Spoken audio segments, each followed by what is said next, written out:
محمد شحاتة لاعب نادي الزمالك مش مجرد جاب جون عالمي وبس.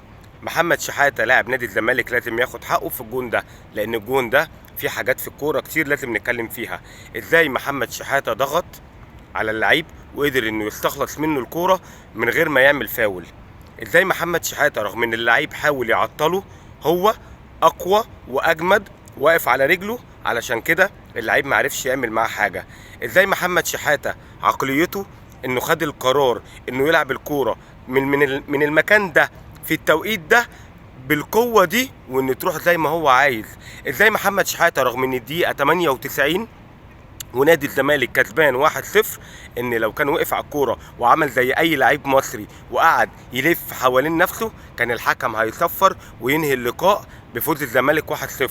لكن هو عقليته مختلفة، عايز يدوس وعايز يزود لانه لعيب قوي. ازاي محمد شحاتة في الدقيقة 98 بعد انتهاء الوقت الاصلي ب8 دقايق واقف على رجله وقوي، وازاي قدر يحط الكورة بالقوة دي تروح في المكان ده. الرؤية عنده عالية. محمد شحاتة لعيب بمواصفات عالمية. ازاي قدر انه ياخد القرار ويلمح محمد بسام في اخر الماتش؟ يا جماعة اللي لعب كورة عارف ان اخر الماتش ده بيبقى اللعيب بيخلص كل مجهوده. ازاي محمد شحاتة واقف على رجله في الدقيقة 98 ويلعب الكورة ويبقى لامح محمد بسام في الكورة دي بالطريقة دي.